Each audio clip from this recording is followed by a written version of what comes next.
All right, today we're meeting with Dr. Virginia Rubaine. Thank you so much for meeting with us today to talk about, handling uncertainty. I'm just going to give a little bit of your bio first before I get started and kind of lean on your wisdom there. So you're a native Virgin Islander and always really valued education, it sounds like. So it sounds like after high school, you headed to Baltimore and worked on your undergrad in psych at Morgan State University. And then you went to Nova Southeastern University in Fort Lauderdale, received your master's, and then went on to the clinical psychology program to get your doctorate in clinical psychology. And then came back to serve your community. And now you're currently employed by the BVI Health Services Authority as a director of mental health services, and you wear a lot of hats in this, I think, and you connect with a lot of people. So you have a unique opportunity of working with the community and working with government, local and international agencies, doing mental health policies and legislation. And I know you love to travel and you love mentoring the future leaders of the Virgin Islands. Thank you so much for being with us today. Thank you for having me. Yeah, and you and I met years ago when we were both practicing therapy on the island. I think Dr. June Samuel had a group of us together. So, we were both working out of the same office. We never really overlapped too much, but we did see each other sometimes.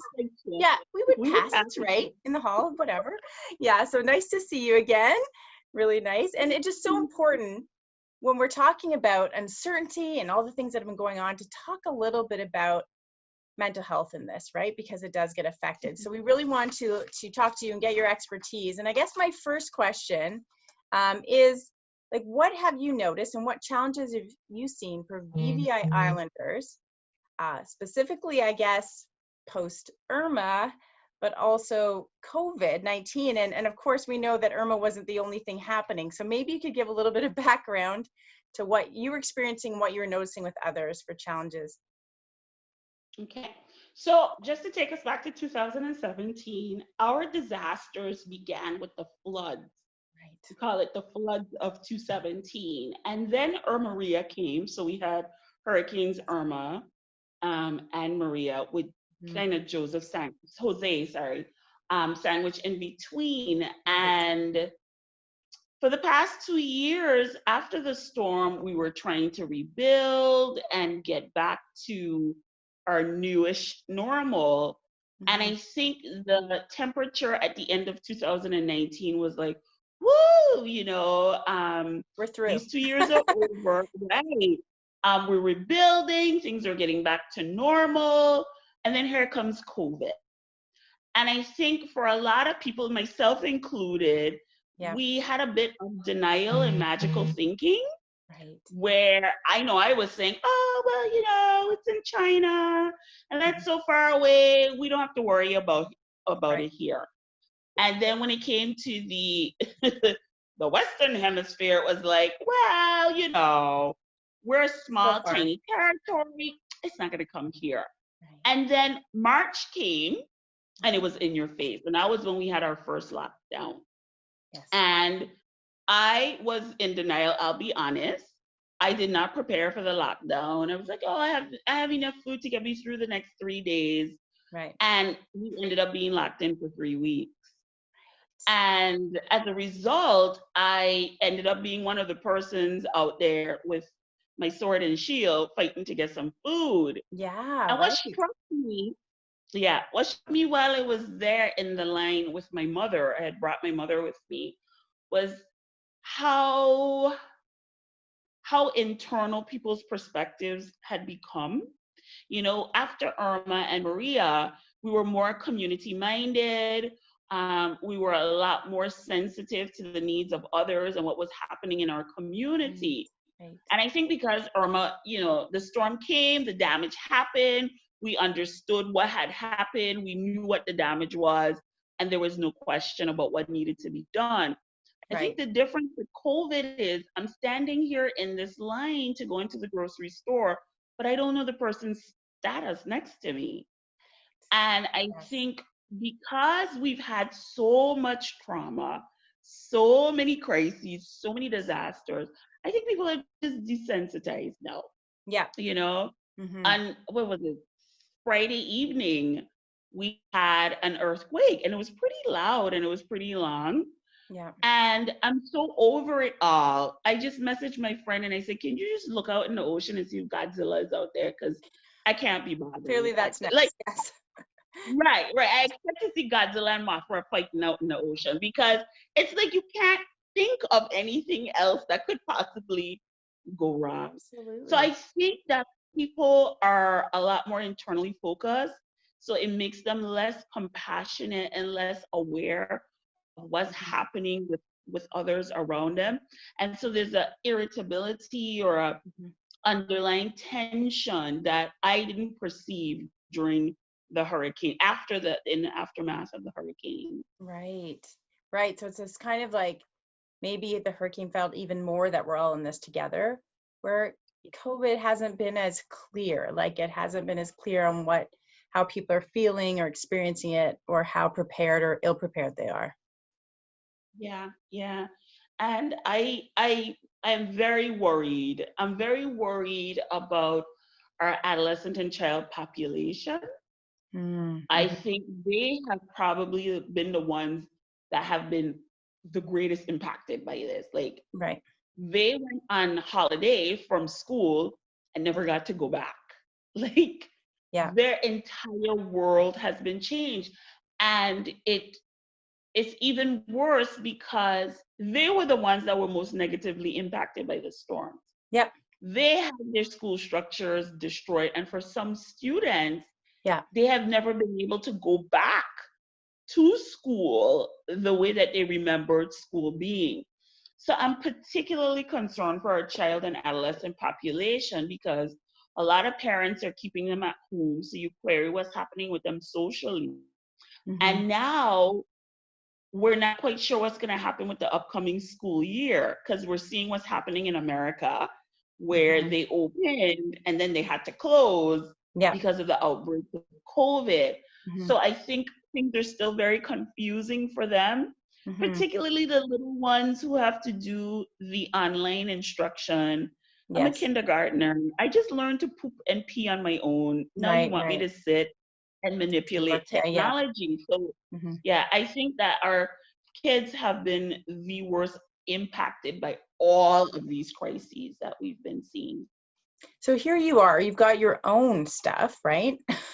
As a person living there, experiencing your own stress, experiencing your own food shortage to go out and deal with, experiencing your own heightened probably awareness when things like hurricane reports come out, or things, watching storms, or even an earthquake happens. You've got your own stuff, and then you go and you have to support other people, which is a challenge and not something usual. And I've been reflecting about this a fair bit myself as a therapist. It's rare that you go through something at the same time.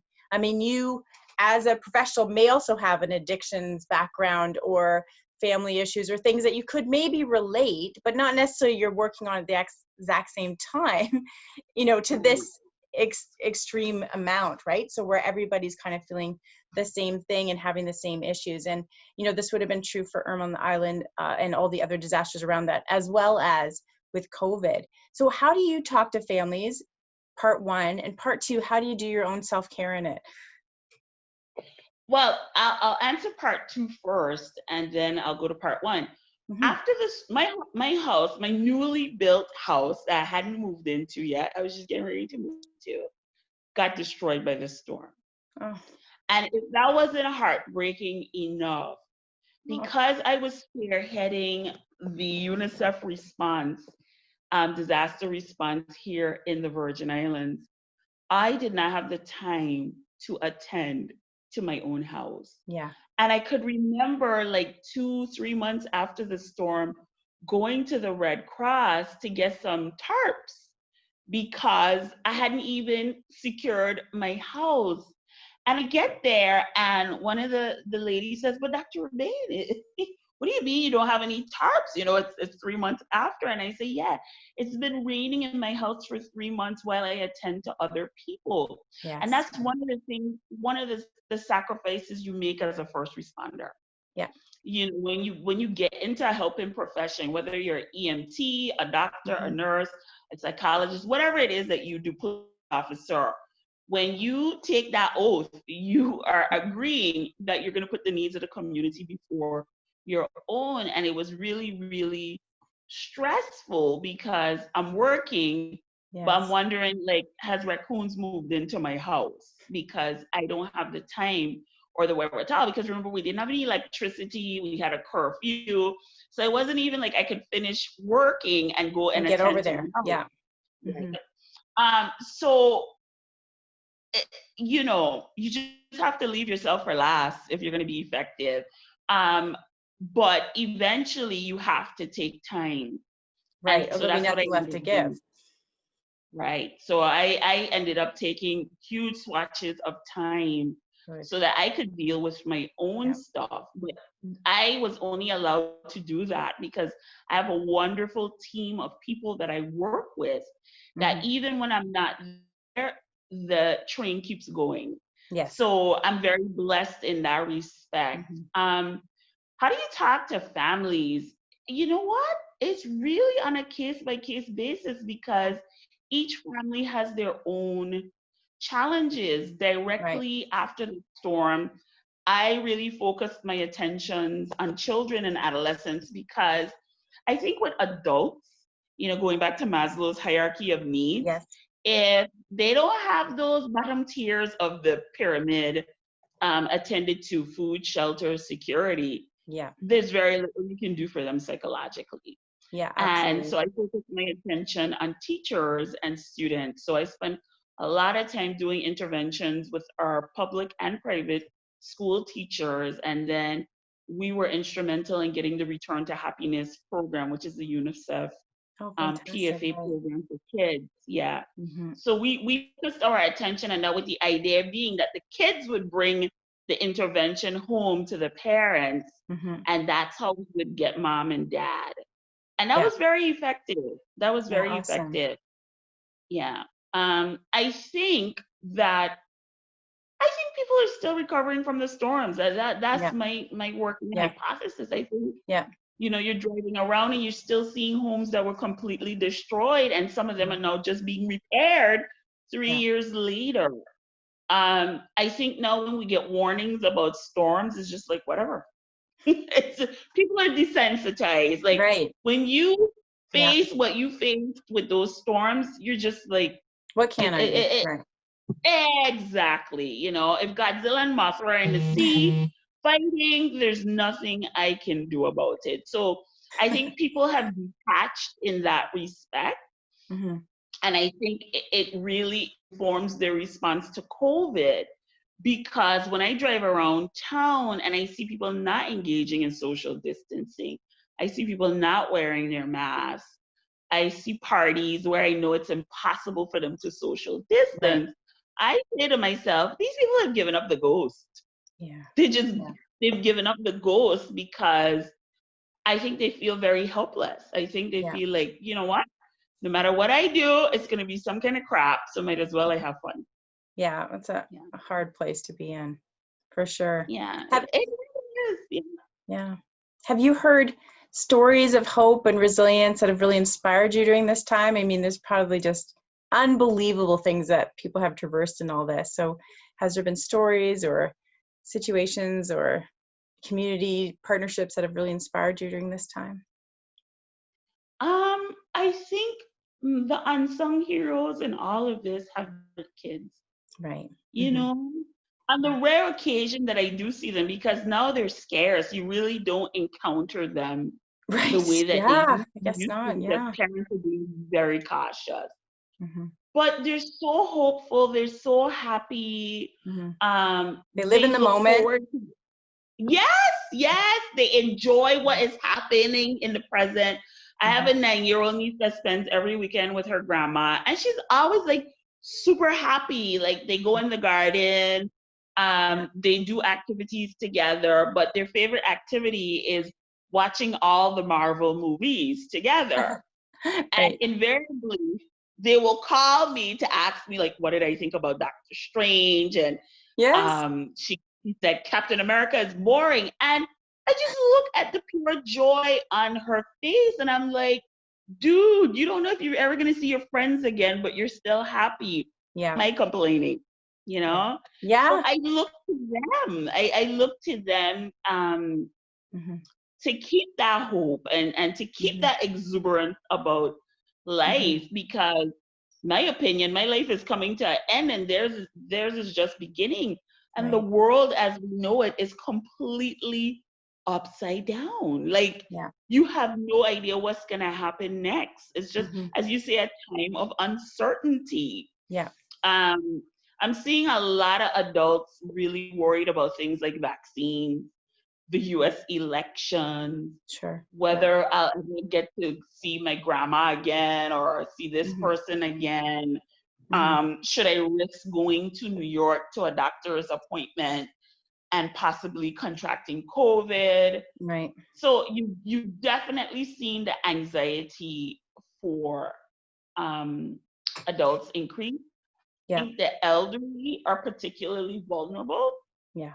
Because I mean, they've lived through a lot of things, but never this. Unless they were around for the 1918 Spanish flu.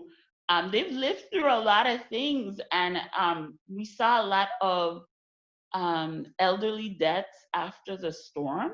Right. From natural causes, but it's my working hypothesis that they just gave up. Yeah. You know, it was just too much. And the stress. So I think, I just spoke to my grandmother yesterday. She lives in St. Thomas, where they have like, I don't even know how many active infections now. And Granny's like the happiest person in the world. And I'm like, dude, why are you so happy? Right. Know? So you're looking to your elders and the youth for the inspiration. Yeah. And she's just happy. Like she's talking about the election. She's asking me about my garden. In the meantime, she's a prisoner in her own home. You know? Yeah. I guess because her needs are being met. So she's happy. Yeah. But then you have other seniors who maybe they're living in a nursing home and the nursing home is quarantined, so they can't see their loved ones. I just spoke to a really good friend. Her mom is in a nursing home in the States and she can't get to see her. Oh, and it was a tradition for her to go and visit every summer. Yeah. And now mom is not doing well, but she can't go, you know? So it's difficult. Well, and as you say, there's these realistic worries, right? Like some is like the sort of distorted thinking about things, like, you know, worrying about catching it when there's very low cases and thinking just because you went outside, you're going to catch it. Like that might be a bit distorted, but there's also the realistic things like, how is this going to, you know, play out? Like concerns about seeing family members that you can't see. And so I think as a therapist, you're navigating both real concerns and some things where that kind of goes beyond that, where we're not looking at realistic concerns anymore. But sometimes there's, you know, like I know that one day I'm going to die. That's realistic. I'm going to die. So that's a realistic thought, but it's not helpful to think about that every day, right?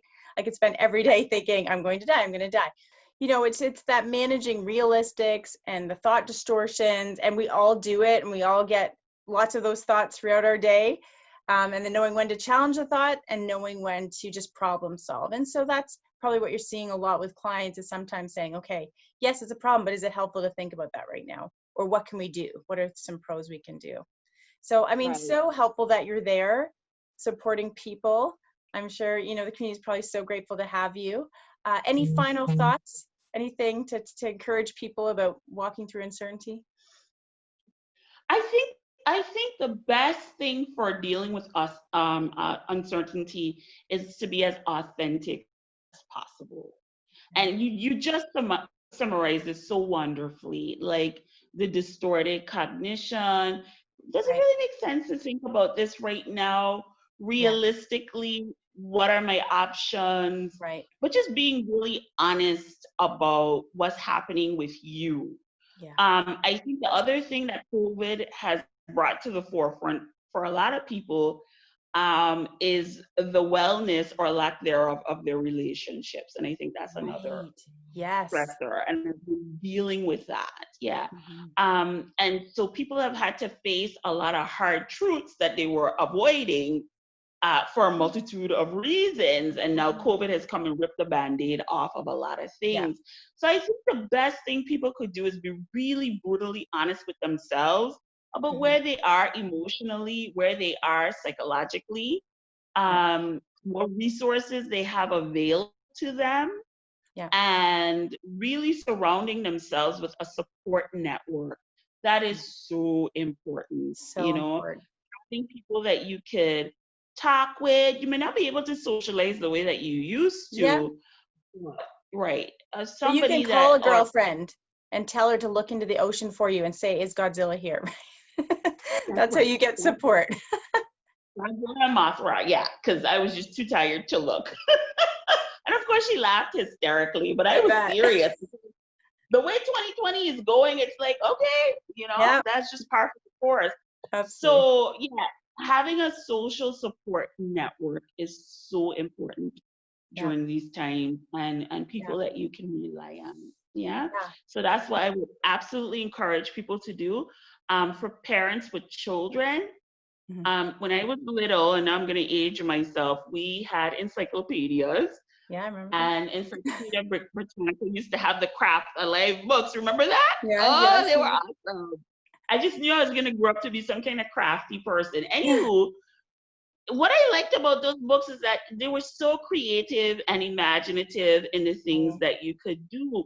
And I encourage parents to do that with their kids, Okay, baby, you can't take them to the movies, but you could create movie night at home. Yeah. You do something could together. teach them how. Right. So let's go out in the garden. Like all the rave down here now are home gardens. Like, yes, here too. Kids, let's work on our food security. Let's grow something. Let's get closer to Mother Nature and touch the earth. I've been recommending that quite a bit with a lot of success. Kids love it. They absolutely love it. So I would say to parents, you get to leave the house every day and interact, and you have to think about the kids. They're home. They've been home now for like 6-7 months. Yeah. And so you have to attend to their needs as well, their social needs. Yeah, I know a lot of families are looking at the busyness that they couldn't keep going during COVID, and really, as you say, taking stock, making changes, like how do we really want to live our lives? What resources do we have, as you said, looking at our relationships. I think that's really important advice. Thank you so much for meeting with me today. This is fantastic. I'll just be so happy to share with everyone your thoughts today. So thank you again. Thank you for having me, Kelly, and I hope to see you soon. Yes, we'll have to connect soon. Whenever it opens up one day, I'm going to come back. Awesome. Have a great day. Take care.